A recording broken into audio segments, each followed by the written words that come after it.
Aku mulai menarik selimut itu sambil terus melihat ke arah jendela. Astaga!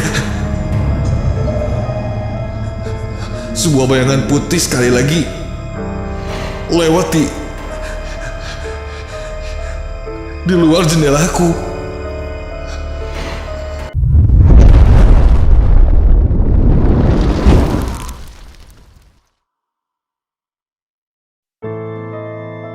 Namaku Reva. Kejadian ini terjadi 10 tahun yang lalu, ketika aku masih duduk di kelas 1 SMP. Saat itu, kedua orang tuaku baru saja membeli sebuah rumah. Sebelumnya kami biasa mengontrak. Dan kebetulan ketika itu ada rezeki dan uangnya kami belikan rumah agar tidak usah mengontrak lagi.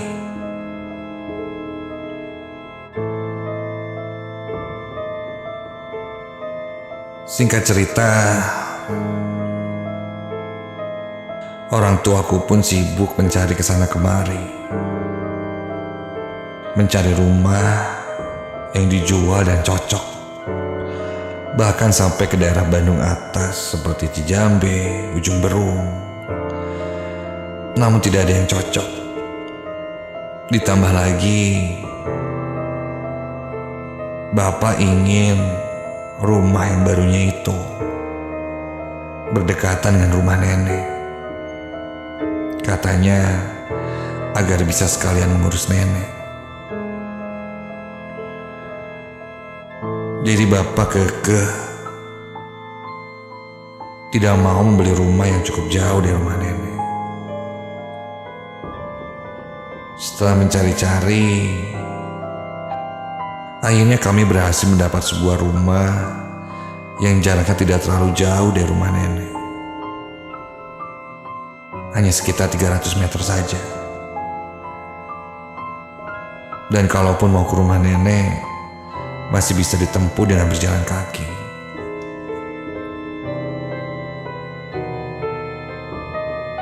Rumah beserta tanahnya itu kami beli dengan harga yang cukup murah. Ya, cukup murah untuk hitungan sebuah rumah yang berada di tengah kota. Tepatnya di daerah Kiara Condong. Memang ketika itu rumah yang kami beli sudah dalam keadaan rusak. Katanya sudah kosong sekitar 10 tahun. Temboknya sudah retak, lantai sudah ditumbuhi rumput, genteng yang bolong dan lain sebagainya. Jadi mau tidak mau kami harus merenovasinya. Aku memang tidak melihat langsung ketika Bapak survei dan melihat rumah. Aku hanya mendapat ceritanya saja.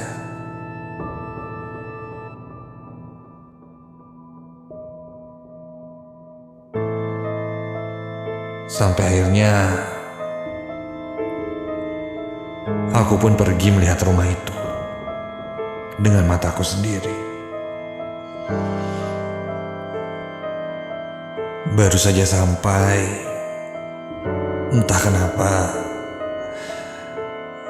aku merasakan hal yang tidak menyenangkan di rumah itu.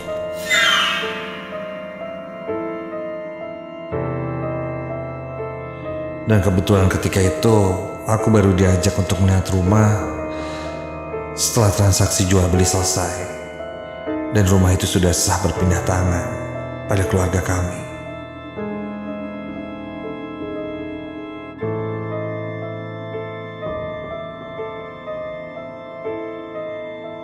Aku pun lanjut melihat-lihat ke dalam rumah baruku itu.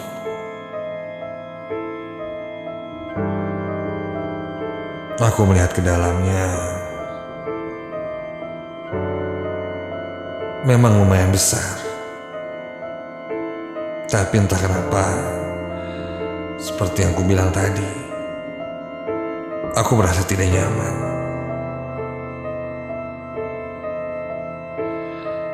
Mungkin karena belum direnovasi pikirku.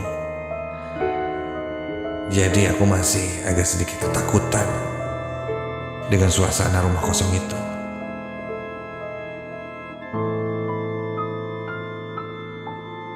Ku perhatikan ada hal yang cukup janggal. Di setiap pojok rumah terdapat semacam mangkuk dari tanah liat yang berisi seperti sesajen yang sudah kering. Aneh.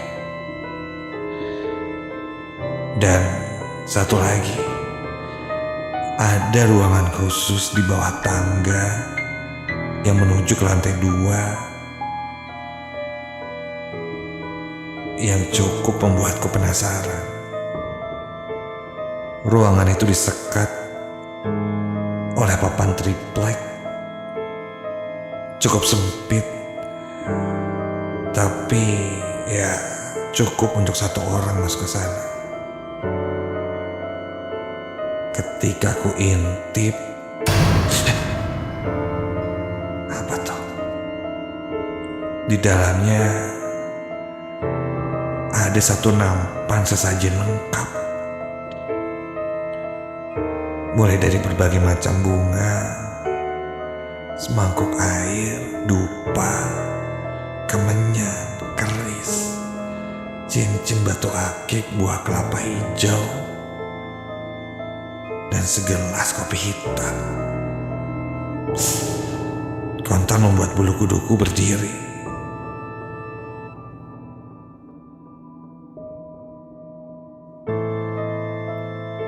Dan tiba-tiba saja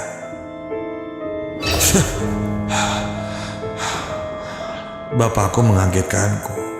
Dia menepuk pundakku dan juga ikut melihat sesajen itu.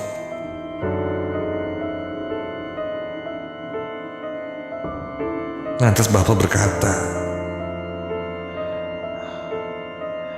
menyuruh para tukang untuk membuang barang-barang klinik itu, dan menyuruhnya untuk membuang jauh-jauh. Kalau perlu dibakar semua sesajen yang ada di rumah itu.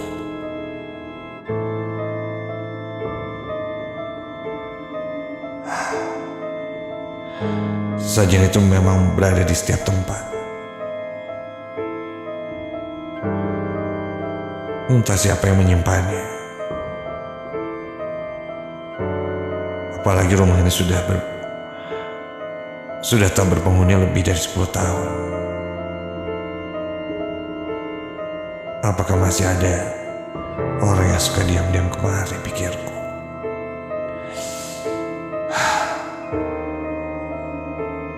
Pertanyaan-pertanyaan itu membeku di pikiranku. Hingga waktu pun berlalu.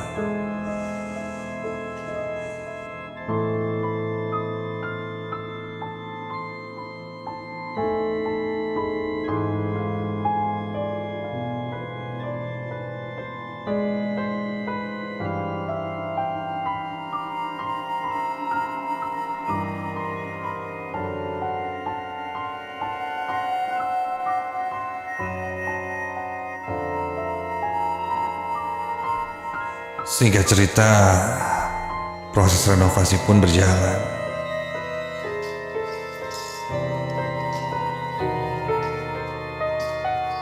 Pernah satu hari aku diajak bapak untuk melihat proses renovasi.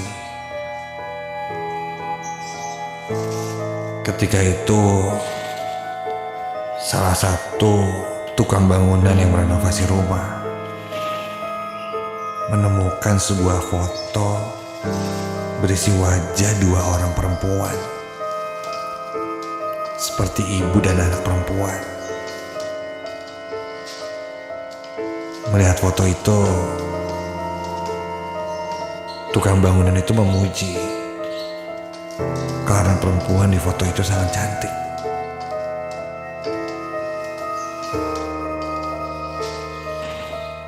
Hal yang tidak terduga, foto itu dirobeknya. Iya, foto itu dirobek oleh tukang bangunan itu menjadi belah dua.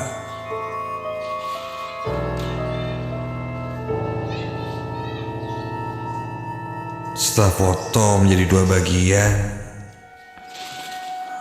foto yang ada bagian si anaknya itu dia simpan, sedangkan bagian ibunya dibuang.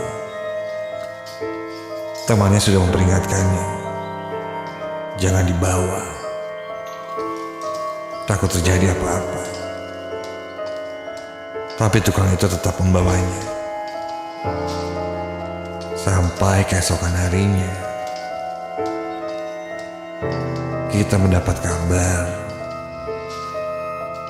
tukang itu jatuh sakit dan terus-terusan meninggal.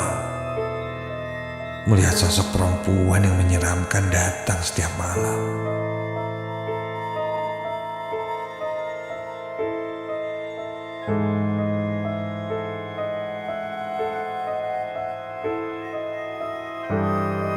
Sosok itu meminta fotonya dikembalikan. Sampai akhirnya setelah bagian foto itu yang disimpan dikembalikan, tukang itu pun bisa sembuh lagi. Memang hal-hal yang tidak masuk akal pikirku.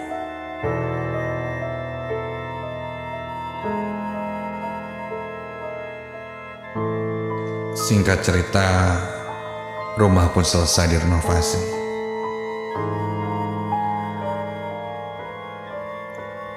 Pindahan pun berjalan dengan lancar. Di rumah baruku itu, kamarku berada di lantai 2. Di kamarku itu ada 2 buah jendela. Yang satu tepat berseberangan dengan kasurku. Jadi jika aku berbaring, aku bisa dengan jelas melihat keluar jendela. Dan sebelahnya kamarku itu adalah gudang.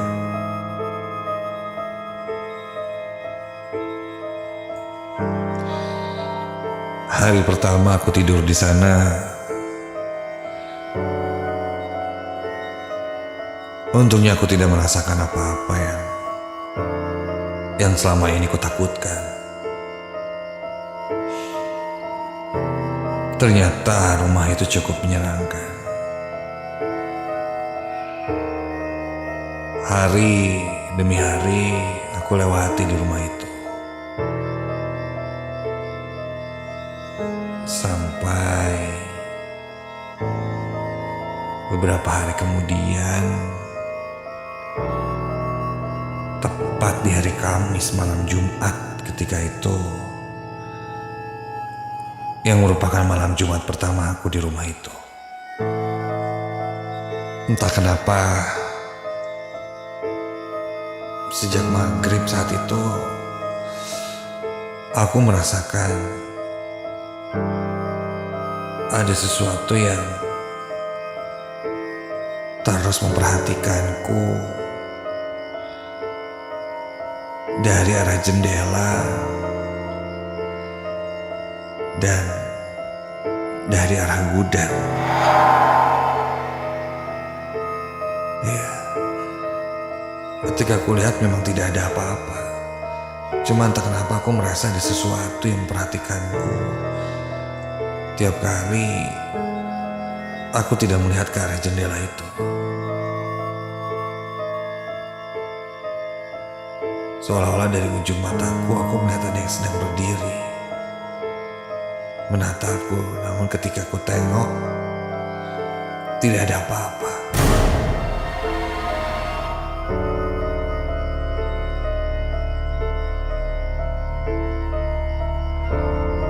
Hari itu memang aku cukup lelah, karena di sekolah aku cukup padat dengan kegiatan eskul.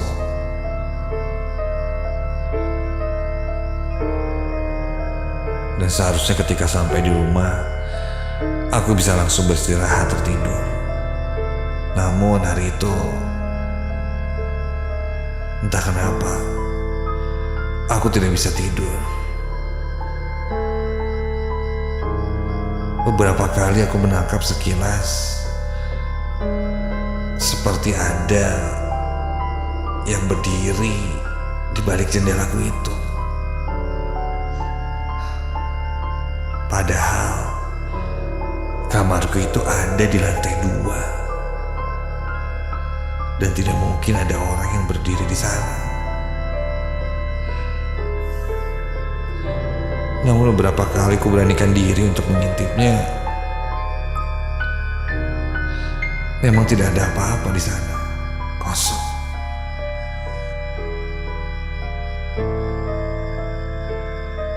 Aku coba tetap untuk berpikir positif.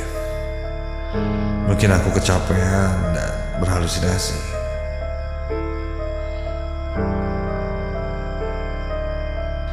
Jendelaku yang berada di kamar itu tidak mempunyai tirai atau gorden, karena ketika itu memang belum sempat dipasang. Jadi memang ada cahaya dari luar yang kadang masuk, dan mungkin ada pantulan pohon atau apalah, sehingga membuatnya seperti bayangan. Begitu pikirku positif.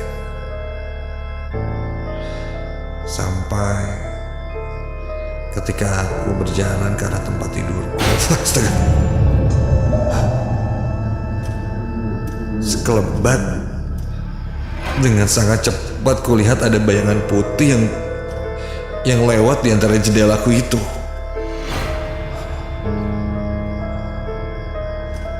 Perlahan aku berjalan mendekati tempat tidurku dan naik ke atas tempat tidurku. Aku mulai menarik selimut itu sambil terus melihat ke arah jendela. Astaga! Sebuah bayangan putih sekali lagi lewat di luar jendelaku.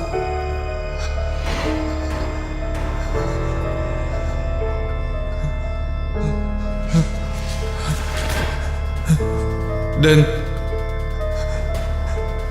kini terlihat dari luar jendelaku itu ada gumpalan asap putih yang mulai menebal, semakin menebal, dan membentuk, ya, membentuk sosok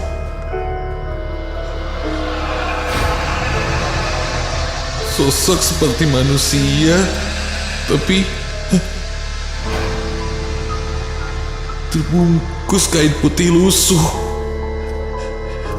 diikat di beberapa bagian tubuhnya. Ya, itu pocong. Sosok pocong itu menatap ke arahku dari luar jendela. Dan sesekali dia menggerakkan badannya ke kiri dan ke kanan, perlahan-lahan, dan semakin lama semakin cepat.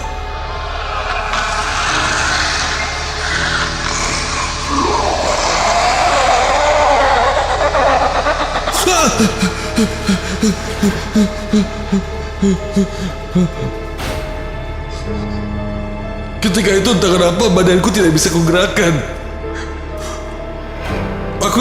Aku dipaksa terus melihat sosok itu. Aku coba terus membacakan doa-doa dan ayat suci yang ku hafal.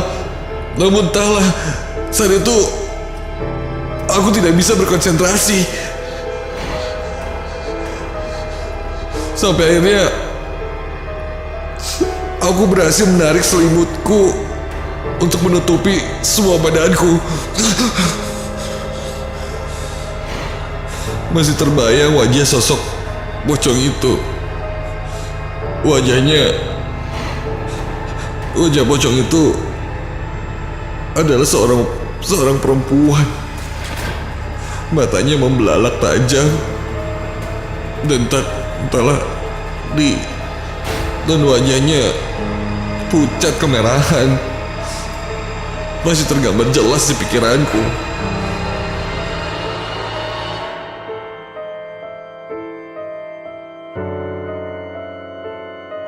Kini aku tidak bisa berdiam diri di kamarku itu. Aku pun membuka selimutku dan melihat ke arah jendela. Sosok itu sudah tidak ada. Aku pun berniat turun dari kamarku di lantai 2 itu untuk ke kamar orang tuaku saja.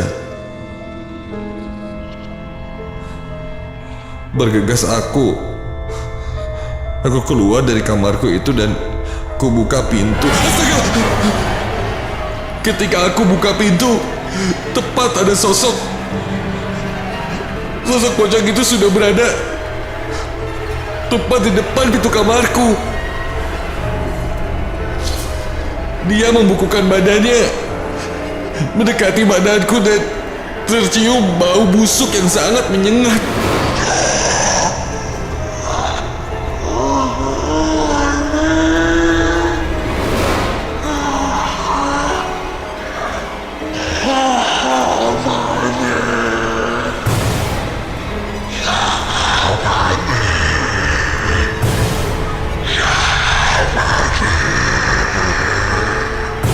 Melihat itu sontak aku terperanjat kaget hingga aku terjatuh dan kepalaku terkatuk sesuatu dan aku tak sadarkan diri.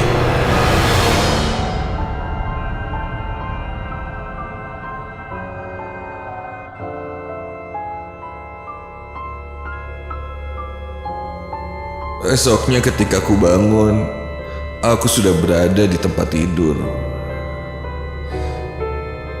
Badanku terasa demam dan panas. Aku menggigil ketakutan. Bapak dan ibu menemaniku. Di sebelahku juga kulihat ada nenek di sana. Nenek memegang sebuah gelas dan menyuruhku meminumnya. Katanya nenek sudah tahu bahwa semalam aku melihat yang aneh-aneh di rumah ini. Katanya dulu rumah ini punya seseorang yang memang mempunyai ilmu-ilmu yang berkaitan dengan makhluk gaib, atau bahasa akrabnya di sini ngelmu. Sebelum pindah dan dijual, banyak barang-barang yang ditinggalkan. Sajen, keris, cincin yang memang berada di beberapa sudut di tempat itu. Dan mungkin salah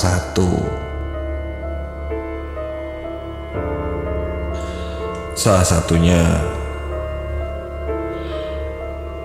sosok pocong itu, yang mungkin sosok yang sudah lama di tempat itu. Akhirnya kami pun mengadakan syukuran, pengajian untuk menetralisasi gangguan-gangguan yang gaib yang ada di sana. Dan syukurlah setelah itu perlahan hal-hal itu tidak terjadi lagi.